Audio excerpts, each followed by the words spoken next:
안녕하세요 여러분, 반갑습니다. 책 읽어주는 아빠 옥명호입니다.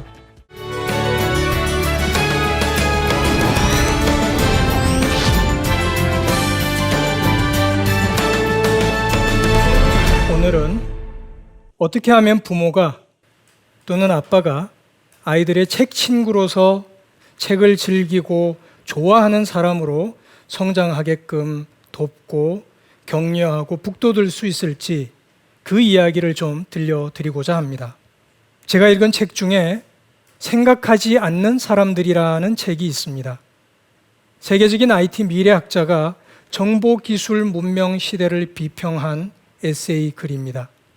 이 책의 원제에는 쉘로우라는 단어가 있습니다. 이 쉘로우라는 단어의 뜻은 얕다, 피상적이다 이런 뜻을 가진 말입니다. 그러니까 이 책의 원제를 그대로 우리말로 옮기면 지식이 얕은, 피상적인 사람들이라는 뜻이 되겠죠. 그런데 이분이 이 책에서 이런 고백을 합니다. 자기가 10년 넘게 인터넷 서핑을 하고 IT나 스마트 기기를 만지면서 일을 하다 보니까 자기가 어떤 책이나 긴 장문의 글을 집중해서 읽지를 못하더라. 원래는 그걸 굉장히 잘하고 그걸 쉽게 하는 사람이었는데, 그래서 책을 한 페이지, 두 페이지라도 읽으려고 하면은 집중력이 금세 흐트러지기 시작하고 안절부절 못하게 되는 그런 현상이 생기더라는 고백이었습니다. 그뿐 아닙니다. 넷 세대 청소년들 6천여 명을 대상으로 인터뷰하고 연구한 결과도 있습니다. 인터넷 사용이 어떻게 청소년들에게 영향을 미치는지를 연구했는데요. 이런 디지털 기기에 몰입한 것은 청소년들의 정보를 습득하는 데까지도 영향을 미친다는 얘기를 합니다. 그러면서 그들이 한 페이지를 통상적으로 왼쪽에서 오른쪽으로, 위에서 아래로 이렇게 꼼꼼히 차분히 읽어보는 것이 아니라 여기에서 저기로 자신이 관심 있는 정보만 이리저리 훑고 지나간다고 얘기를 합니다. 듀크 대학교에서 영문학을 가르치는 교수인데 이분은 이렇게 말합니다. 더 이상 학생들에게 한 권의 책을 끝까지 읽게 할 수가 없다 라고 말합니다. 이 말을 한 것은 미국의 성적 우수자들의 졸업생들 모임에서 이 교수가 말을 했습니다. 자, 그러면 우리나라 사람들은 어떨까요? 한국인의 연간 독서량의 변화를 볼 수가 있는 자료를 보면 이렇게 나옵니다. 2000년에 우리나라 사람 한 사람, 성인, 19세 이상의 성인 한 명은 평균 13권이 넘는 책을 읽었습니다. 13.2권 정확하게는요. 그런데 10년이 지나서 2010년에는 몇 권이 되었을까요? 10.8권, 11권이 채 못 되죠. 그러면 그때로부터 다시 한 10여 년이 지난 2019년은 몇 권이 되었을까요? 7.5권이었습니다. 20년 전과 견주면 어떻죠? 절반 정도로 줄었습니다. 심지어 작년에 읽은 연간 독서량 7.5권은 종이책에다가 전자책과 오디오북까지 포함이 되어 있는 숫자입니다. 이 7.5권에서 전자책과 오디오북을 빼버리면 6권 정도로 줄어듭니다. 그러면 이제 독서율은 어떤지 한번 볼까요? 여기서 연간 독서율이라고 하는 것은 1년간 책을 한 권 이상을 읽은 사람의 비율을 의미합니다. 한국인의 연간 독서율 변화 추이는 이렇습니다. 2002년에는 72%였습니다. 즉 10명 중에 7명 정도가 1년에 한 권 이상의 책을 읽었다는 의미죠. 한 10여 년이 지난 2010년은 어떤가요? 65.4%입니다. 그러면 그때로부터 다시 한 10여 년이 지난 작년 2019년은 어땠을까요? 55.7%로 줄었습니다. 10명 중에 한 5명 반, 즉 6명이 못 되는 사람만 1년에 한 권 이상의 책을 읽었다는 의미가 됩니다. 여기에서 오디오북과 전자책을 빼버리면 52% 정도로 다시 또 줄어듭니다.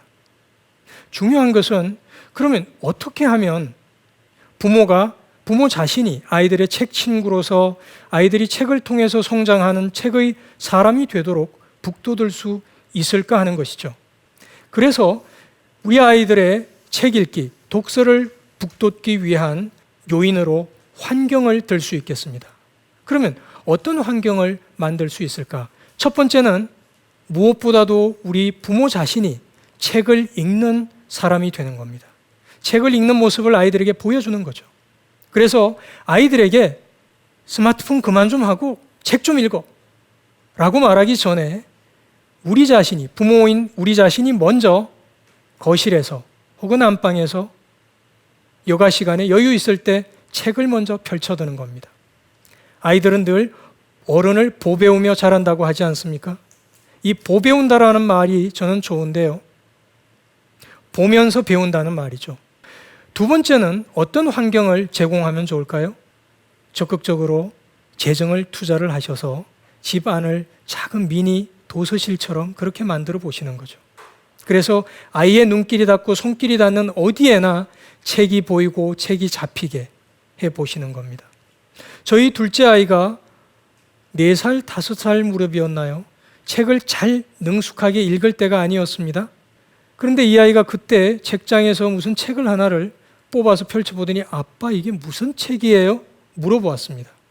제가 가서 봤더니 존 스토트라는 영국 성공회의 훌륭한 성직자가 쓴 새 우리들의 선생님이라는 책이었습니다. 그 책은 사진이 많이 나오는 책이에요. 아이는 새 사진이 표지에 있는 걸 보고 궁금하고 신기하기도 해서 펼쳐보고는 저에게 물어봤던 거죠. 이 아이는 글자를 제대로 읽지 않아도 좋았어요. 왜? 그 책에 나오는 새 사진만 보는 것만으로도 이 아이에게는 충분히 훌륭한 경험이고 즐거운 시간이었기 때문에 그렇죠. 그런 식으로 가까이에 책이 있으면 손길 닿는 곳 어디에나 책이 있다 보면 아이들은 누구나 그 책을 뽑아 읽게 되고 가까이에서 펼쳐 보게 됩니다. 그래서 우리 아이들에게 여러 다양하고 많은 책들을 펼쳐보고 또 뽑아볼 수 있는 그런 경험을 제공하는 일을 저희가 할 수가 있는 것이죠. 마지막으로 책 친구인 부모로서 우리가 아이들에게 제공해 줄 환경으로서는 도서관 즐겨 찾기입니다. 우리가 개인적으로 아이가 원하는 책 혹은 읽고 싶은 책을 다 사자면 아마 한도 끝도 없겠죠. 그래서 공공도서관이 있고 또 학교마다 도서실이 있는 것이겠죠. 아이들과 함께 그런 공공도서관, 가까운 도서관을 방문하는 겁니다. 방문해서 대출증을 만들고요. 그 도서관의 도서 회원이 누리는 유익을 아이들에게 경험을 하게 하는 것이죠. 이 도서관을 통해서 성장한 유명한 인물을 우리는 잘 알고 있습니다. 마이크로소프트의 창립자인 이 빌 게이츠, 자신이 지금 현재의 인물이 된 것은 자기가 살았던 마을에 있었던 도서관 덕분이었다. 이 말은 굉장히 유명한 말이고 자주 인용되는 말이죠. 자, 그러면 제가 지난 시간에 10년 넘게 저희 두 아이에게 책을 읽어주면서 함께 아빠가 책을 읽어준 추억을 만든 이야기를 해드렸잖아요. 그때 저와 함께 책을 읽어온 그 7살, 4살짜리 아이들, 이 아이들은 지금 어떤 사람이 되어 있을까요? 이 두 아이는 각각 성향도 다르고 성격도 달랐고요. 책을 읽는, 좋아하는 갈래도 달랐습니다.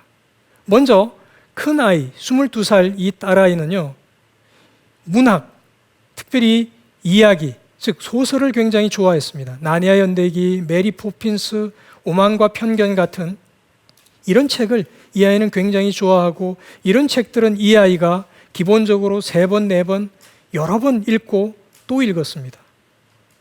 이 아이는 지금 어떻게 되어 있을까요? 지금은 독서의 분야가 확장이 되었습니다. 소설뿐 아니라 지금은 인문사회 분야 쪽으로 독서가 확장이 되었고요.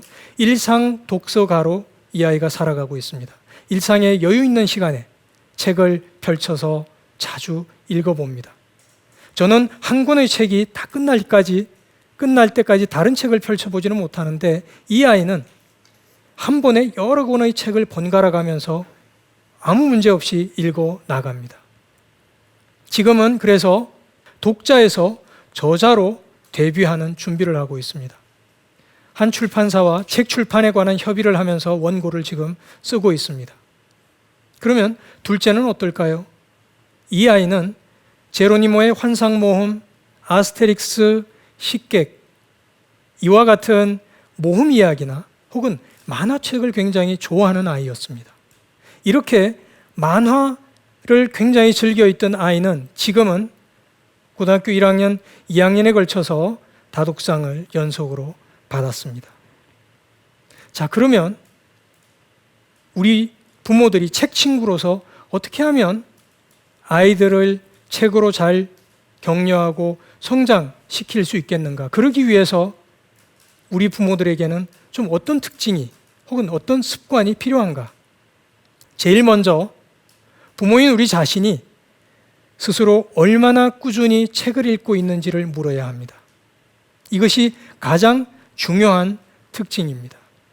우리가 꾸준히 책을 읽고 있다면 우리 아이들도 우리를 보고 배우면서 그렇게 책의 사람으로 성장할 가능성이 높습니다. 두 번째, 정기적으로 우리가 책에 얼마나 투자하고 있는지를 물어야겠습니다. 새로운 책을 정기적으로 구입할 필요가 있는 것이죠. 세 번째 습관으로는 우리가 평소 아이들에게 책을 읽으라고 강요하거나 부담을 주지 않는지 물어야 합니다.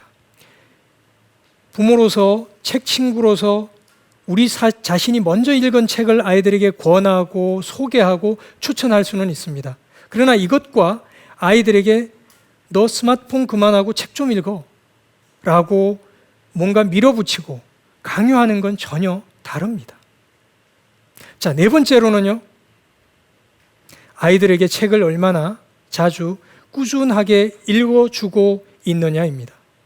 성장 과정에 있는 아이들에게 특별히 꾸준히 책을 읽어주면 아이들이 자연스럽게 책을 좋아하는 사람으로 성장을 하게 되어 있습니다.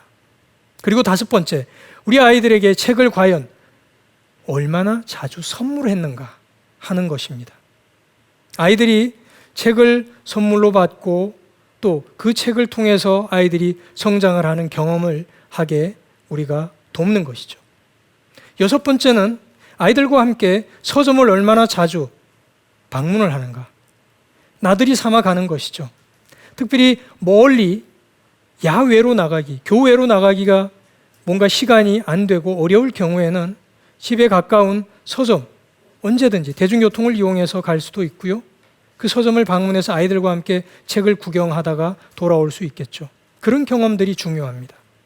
끝으로 우리가 책 친구로서 아이들을 정말 책의 사람으로, 책 읽기를 좋아하는 사람으로 성장시키는데 따르는 어떤 현실적인 고민 몇 가지를 좀 나누고자 합니다. 가장 먼저 우리는 이렇게 고민합니다. 아이들에게 책을 많이 읽혀야 하는데, 더 많이 읽혀야 하는데, 이건 책이 너무 지금 읽히는 책이 부족한 것 아닌가? 그래서 우리는 독서 양에 대한 강박에 빠져 있는 경우가 자주 있는 것을 봅니다.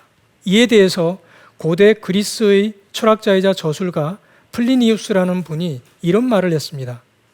많은 책을 읽지 마십시오. 많이 읽으십시오. 이게 무슨 얘기냐 하면은 many books, 이게 중요한 게 아니라 many times가 중요하다는 얘기입니다. 어떤 책이어도 집중해서 여러 번 읽으면 그것으로 충분히 깊게 들어갈 수 있다는 얘기입니다. 또 하나는 우리가 책을 뭔가 빨리 읽는 기술이 필요하지 않을까 생각합니다. 그에 대해서 클로즈 리딩이라는 개념이 있습니다. 이것은 우리말로 옮기면은 아마 가까이 밀착하여 읽기 정도로 풀 수가 있겠죠. 빨리 읽는 것보다는 오히려 밀착해서 그 책 속에서 지연이가, 저자가 전하고자 하는 메시지, 책의 콘텐츠에 좀 더 깊게 다가가는 것이 훨씬 더 책의 내용, 그 지식 콘텐츠를 우리 것으로 체득하고 소화하는데 유익하다는 얘기죠. 두 번째 현실적인 고민으로 이런 고민이 있습니다. 아이들에게 여러 권으로 된 이 전집을 아이들에게 사줘야 하나 말아야 하나? 실상 이런 전집으로 된 책은요, 집안을 꾸미기에는 굉장히 좋습니다. 인테리어로 쓰기에는 웬만한 인테리어 가구에 비해서는 비용이 훨씬 덜 들면서 훨씬 더 폼나는 게 바로 책이 아닐까 생각합니다.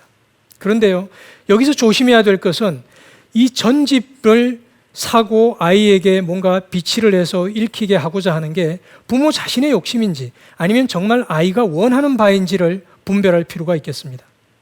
아이가 이걸 원하고 읽을 능력이 된다면 먼저 사주기 이전에 이 아이와 함께 도서관을 방문을 해서 그런 전집에 들어있는 책들을 아이에게 읽혀보는 거죠. 혹은 그런 전집이 있는 이웃집에 놀러가서 그 집의 책을 빌려오든지 그 자리에서 아이에게 읽게 해보는 것이죠.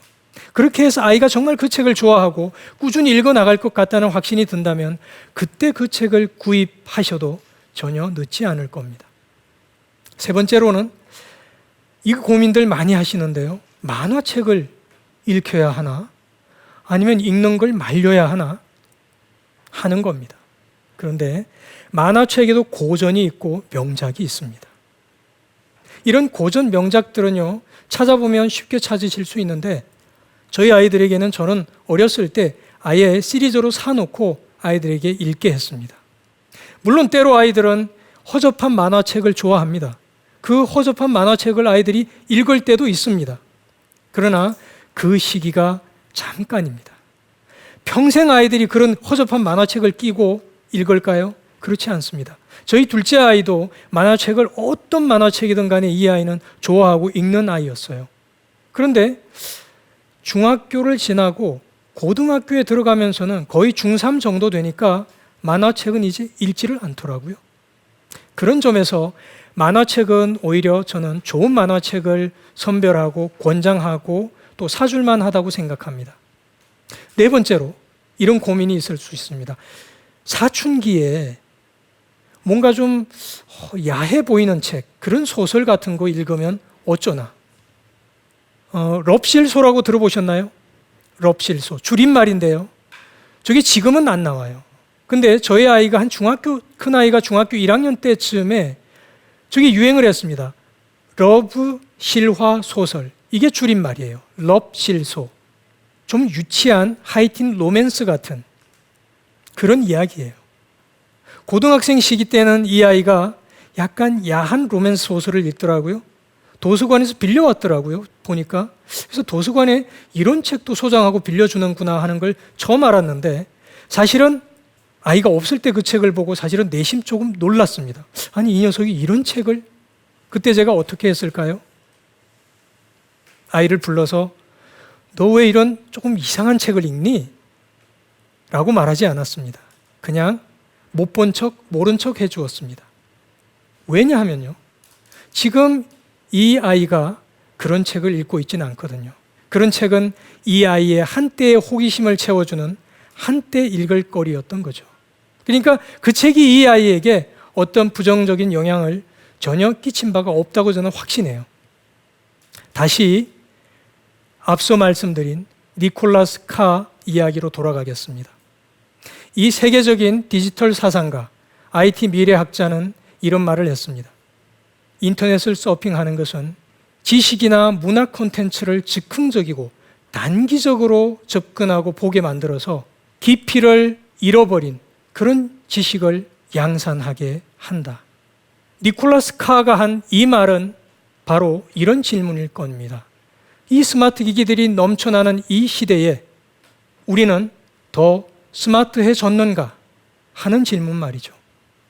이렇게 정보기술 문명의 시대, IT 시대는 어른인, 부모인 또는 책 친구인 우리의 역할을 되묻고 있는지도 모르겠습니다. 바로 아이들과 함께하는 시간을 내고 아이들과 함께 책을 읽고 아이들에게 또한 책을 읽어주고 그뿐 아니라 책에 관한 추억과 아이들이 책을 즐기고 책을 좋아할 만한 그런 여건과 환경을 제공해 줄 책임이 바로 우리 자신, 어른인 우리에게, 부모인 우리에게 있지 않으냐고 말입니다. 오늘도 제 이야기에 집중해 주시고 경청해 주셔서 감사합니다. 고맙습니다.